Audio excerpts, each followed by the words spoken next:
하나님 말씀 누가복음 1장. 자, 누가복음 1장입니다. 16절 제가 한 절을 읽겠습니다. 누가복음 1장 16절입니다. 16절 26절부터 읽는 게 더 좋겠습니다. 26절부터 먼저 읽을게요. 여섯째 달에 천사 가브리엘이 하나님의 부르심을 받아 갈릴리 나사렛이라는 동네에 가서 다윗의 자손 요셉이라 하는 사람과 약혼한 처녀에게 이르니 그 처녀의 이름은 마리아라. 그에게 들어가 이르되 은혜를 받은 자여 평안할지어다. 주께서 너와 함께 하시도다 하니 처녀가 그 말을 듣고 놀라 이런 인사가 어찌함인가 생각하며 30절 천사가 이르되 마리아여 무서워하지 말라. 내가 하나님께 은혜를 입었느니라. 보라 내가 잉태하여 아들을 낳으리니 그 이름을 예수라 하라. 그가 큰 자가 되고 지극히 높으신 이의 아들이라 일컬어질 것이요 주 하나님께서 그 조상 다윗의 위를 그에게 주시리니 영원히 야곱의 집을 왕으로 다스리게 할 것이며 그 나라가 무궁하리라. 마리아가 천사에게 말하되 나는 남자를 알지 못하니 어찌 이런 일이 있으리까? 천사가 대답하여 이르되 성령이 내게 임하시고 지극히 높으신 이의 능력이 너를 덮으시리니 이름으로 나실 바 거룩한 이는 하나님의 아들이라 일컬어지리라. 보라 내 친족의 엘리사벳도 늙어서 아들을 배었느니라. 본래 임신하지 못한다고 알려진 이가 이미 6달이 되었나니 대저 하나님의 모든 말씀은 능하지 못하심이 없느니라. 마리아가 이르되 주여 주의 계집종이오니 말씀대로 내게 이루어지이다 하매 천사가 떠나가니라. 아멘. 자, 오늘은 마리아에 대해서 말씀을 나누겠습니다. 자, 마리아는 자기의 계획을 가지고 이런 일이 일어난 것이 아닙니다. 보니까 앞부분에 보니까 특별히 28절에 그에게 들어가 이르되 은혜를 받은 자여 평안할지어다. 주께서 너와 함께 하시도다. 아멘. 야, 은혜를 받았대. 마리아는 은혜를 받은 여인이었습니다.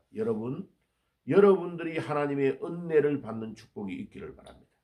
아무리 인간적으로 노력하고 아무리 인간적으로 애써도 하나님의 은혜가 아니면 절대로 이 땅에서 성공할 수 없습니다. 그래서 종교개혁자들이 주장한 5가지의 솔라가 있습니다. 솔라 피데 오직 믿음으로, 두 번째는 솔라 스크립추라 오직 말씀으로, 세 번째 솔라 그라치아 오직 하나님의 은혜로, 그 다음에 네 번째 솔루스 크리스토스 오직 그리스도로, 다섯 번째 솔리 데오 글로리아 영광은 하나님에게 있습니다. 예, 이 솔라 그라치아 오직 하나님의 은혜가 아니면 우리는 살 수 없습니다. 그거를 가장 강조를 많이 한 인물이 어거스틴이라는 인물이죠.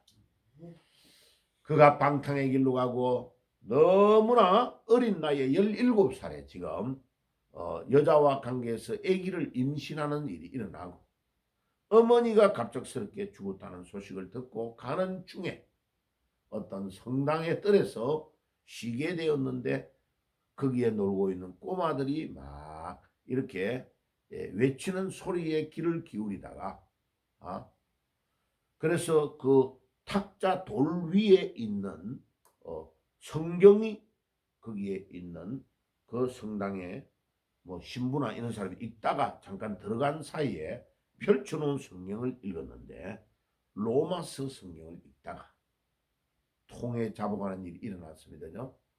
이게 하나님의 은혜죠. 하나님의 은혜가 아니면 나 같은 죄인이 돌아올 수가 없다. 오늘 이 아침에 마리아 같은 여자가 하나님의 은혜를 받아서 아기 예수를 탄생하게 된 것이다. 그래 모든 것이 하나님이 계획을 다 짜서 천사 가브리엘을 마리아에게 보내었고 26절에 보니까 그가 있는 곳이 가장 천한 곳이 가장 귀한 곳으로 바뀌었고 26절에서 27절에 하나님께서 마리아를 이미 다 알고 계셨습니다. 그죠? 마리아는 하나님이 누군가를 잘 몰랐어요. 그런데 27절과 28절에 보면 마리아가 모르는 사이에 하나님은 모든 계획을 다 짜놓고 천사 가브리엘을 마리아에게 보내어서 이 일이 일어난 겁니다. 그리고 30절의 이야기대로 모든 것이 하나님의 은혜입니다. 그리고 주께서 함께 하신다고 28절의 끝부분에 말하고 있죠. 예, 주님이 함께 하시면 우리에게 은혜가 넘치고 놀라운 역사가 일어날 것입니다. 아멘. 그리고 31절에 37절에 보니까 보라 처녀가 이리 잉태하여 아들을 낳으리니 그 이름을 예수라 하리라. 이것은 이사야서 7장 14절에 이 일이 일어나기 전에 무려 700년 전에 예언되어졌던 이사야 7장 14절의 예언이 그대로 마리아에게 성취되는 본문입니다. 보세요. 하나님의 말씀은 1년 2년도 아니고 7일도 아니고 700년 전에 예언되어졌던 하나님의 말씀이 하나도 틀리지 아니하고 그대로 일어나고 있는 겁니다. 거기 마태복음 1장 16절과 18절 21절에 그대로 적용된 것을 신약성경에 인용하고 있고 그 예수가 마태복음 1장 21절 이사야 31장 1절에서 3절에 40장 15절에 예언되어져 있는 그대로 구원이 하나님에게만 있다 하는 예수의 이름까지를 이미 태어나기도 전에 700년 전에 예언을 다 해놓고 마리아에게 하나님이 천사 가브리엘을 보내가지고 아기 예수가 탄생될 것을 구체적으로 예언해주고 있는 겁니다. 이게 얼마나 놀라운 말씀입니까? 그 다음에 누가복음 1장 32절에서 33절에 영원히 다스리는 왕이고 그 나라가 무궁할 것이라는 것까지 예언했습니다. 아기 예수를 통하여 탄생되는 이 놀라운 아기 마리아를 통해서 아기 예수가 탄생될 것인데 예수님의 왕위가 영원 무궁할 것이다 하는 것을 말합니다. 그리고 마리아가 고백하고 있는 고백에서 나는 남자를 알지 못한다라고 고백하고 있는 것을 보면 약혼은 하였지만 아직 결혼을 정식으로 해가지고 살고 있는 것이 아니다라는 것을 마리아의 입에서 그대로 고백되고 있는 것입니다. 그런데 34절에서 37절에 보면 성령의 능력이 임할 때에 이런 일이 일어납니다. 성령의 능력이 임하면 기적이 일어나고 사도행전 1장과 2장에 일어난 사건이 성령의 능력이 임할 때에 방언이 터지고 성령의 능력이 임할 때에 완전히 죽었던 자가 살아나는 놀라운 역사가 일어나고 있다 하는 것을 오늘 누가복음 1장 35절에서 분명히 말하고 있습니다.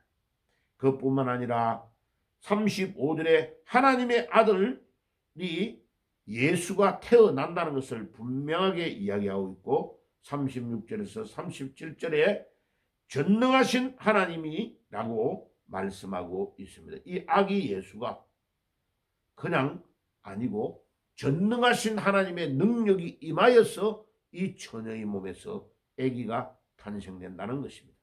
자, 38절은 아주 오늘 메시지의 핵심입니다. 마리아가 이르되 주의 여종연이 말씀대로 내게 이루어지어다 하며 천사가 떠나가니라. 보세요. 보통 사람 같으면 이 당시에 율법이 신명기에 22장에서 22절에서 24절 신명기 22장 22절에서 24절에 보면 처녀가 임신을 하면 그 처녀는 끌어내어서 돌멩이로 쳐서 죽이도록 되어 있는 것이 신명기의 법입니다. 그러니까 이 마리아가 유대인의 딸인데 모르겠습니까? 다 알죠. 그러면 보통 처녀 같으면 어떻게 됩니까? 아, 천사님 잠깐만 기다려 주세요. 우리 집에 가서 우리 어머니 아버지하고 의논해보고 연락드릴게요. 라고 잠깐 천사를 기다리게 해야 되는 겁니다. 왜? 자기 목숨과 관련되는 것이기 때문에. 목숨과 관련되는 부분인데 이게 그냥 그 자리에서 결정할 처녀 혼자서 결정할 사항이 아니단 말이에요.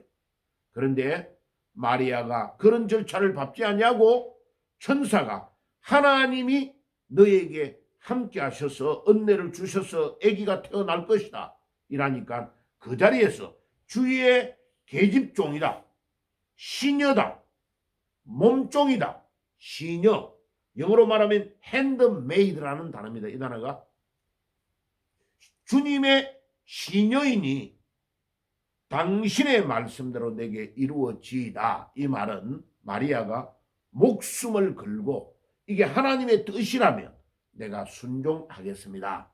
그래서 오늘 썸네일의 제목이 마리아의 절대신앙. 목숨은 하나밖에 없습니다. 목숨을 걸었다 말은 절대의 신앙을 가졌다는 말이에요. 하나님의 말씀을 순종하다가 내가 만약 돌에 맞아 죽는 일이 있어도 이 일이 하나님의 뜻이라면 나는 이 말씀에 순종하겠습니다 하는 신앙을 마리아가 가졌기 때문에 그 시대에 유대인들 중에 처녀가 얼마나 많았겠습니까? 그 많은 처녀 가운데서 마리아가 절대의 신앙을 가졌기 때문에 그렇고 그 다음에 특별히 마리아가 선택이 된 것은 누가복음 3장의 족보에 나옵니다. 족보에 나오는데 누가복음에 나오는 족보는 마태복음 1장에 나오는 족보와 다릅니다. 마태복음 1장의 족보는 남편 요셉의 가문에 대한 족보고 다윗 왕의 아들이 9번째 아들이 나단입니다. 그 9번째 아들 나단을 통하여 아기가 태어나는데 그 딸이 누구냐면은 마리아입니다. 그러니까 누가복음 3장의 족보는 마리아의 족보를 말합니다. 이 나단의 후손에서 태어나는 이 마리아를 통해서 죄 없는 원죄가 없는 아기 예수가 처녀의 몸에서 탄생되어야만이 이 인류를 구원할 수 있기 때문에 이 중요한 고백을 하고 있는 겁니다. 그래서 누가복음 3장 31절에 보면 그 위는 멜레가요, 멜레아요, 그 위는 벤나요, 그 위는 마따디아요, 그 위는 나단이요, 그 위는 다윗이요. 이 다윗의 아들 9번째 아들이 나단이고 마태복음 1장에 나타나는 족보에서 나타나는 다윗 왕의 아들은 10번째 아들인 솔로몬의 계보를 말하고 있습니다.